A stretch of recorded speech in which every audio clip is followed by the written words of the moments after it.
Mali Music Production.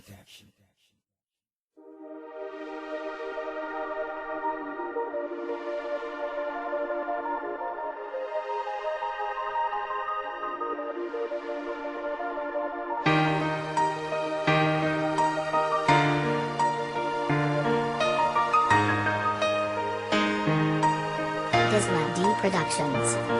Malamig at lumingiti ang mga tala. Halika na at tayo'y manalangin kay Batala sa umagang kay saya at binigay ng panahon. Magpasalamat sa taas sa karagdagang mong taon. Nakasama mo sila at kapiling kanila at takil ng kalungkutan na plos ng iyong ina. Panalangin ang madalas kong kapangyarihan kahit nasa araw-araw paningin ay karaniwan di na bale. Marami pa namang pwede mangyari sa araw na tinakda ay pwede ka na rin bumawi na di na pwede lumuha at yakapin ang lungkot. Bigain ang naranasan na nagdulot ng kirot at ayusin ang mga pinagdaanan mong gusot at palitan mo ng ligaya ang natatanging gamot. Manawagan sa taas, nakasama mo ako. Ito ang tunay na hiwagang pagdiriwang ng Pasko.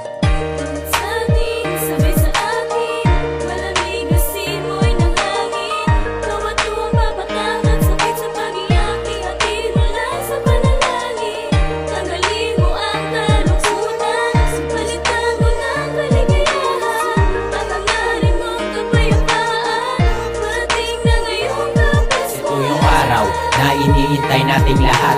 Kapos sa salapi, mahalaga di magkalamat. Ang pakikisama natin tungo sa isa't isa. Mga kapwa Pilipino, halika na atin salubungin, simoy ng hangin. Kapamilyang malapit, iyong yakapin. Tanging hiling ko lang sa Paskong darating. Mga may malulubad sakit, sana'y gumaling. Lagi tandaan, isa tayo sa pinagpala. Dahil sa kanya, tinubos ang ating sala. Nasaan ka man ngayong malayo sa pamilya, huwag kang malumbay pagkat ika'y naaalala. Nang nasa taas ito ay huwag mong kalimutan. Tanggalin na natin ang mga alitan. Ito ang panahon na magpatawad sa isa't isa. Tayo na magpuri sa kaarawan niya.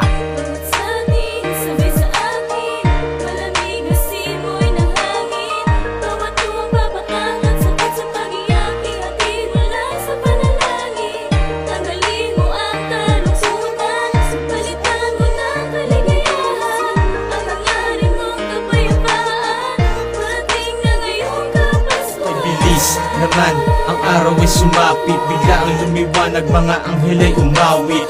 At nagsasabi na atin ang kalimutan ang mapapait, masasakit natin pinagdaanan. Ating harapin ang katotohanan na dahil ngayon malalaman kasagutan na kung bakit ganito, bakit ba hindi ako ang kasama mo ngayon sa araw ng Pasko. Sana'y umulan ng pagmamahalan at sa puso ni Numan sana ito'y magtahan. Pagkat ngayon ang araw ng kanyang kapanganakan. Ng ating ama na siyang may lalang, lagi kong bulong dasal ito sa may kapal na sana'y laging masaya at may pagmamahal. Huwag kang susuko kung sa buhay natin may mga pagsubok. Huwag kang mag-alala, may mata lagi sa atin na nakatutok.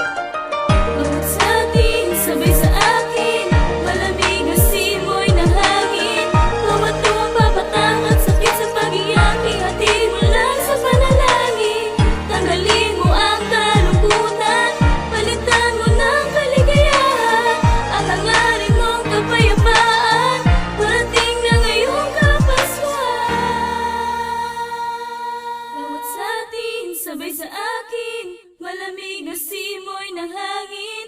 Bawat luhang papatak at sakit sa pag-iyak, ihatid mo lang sa panalangin.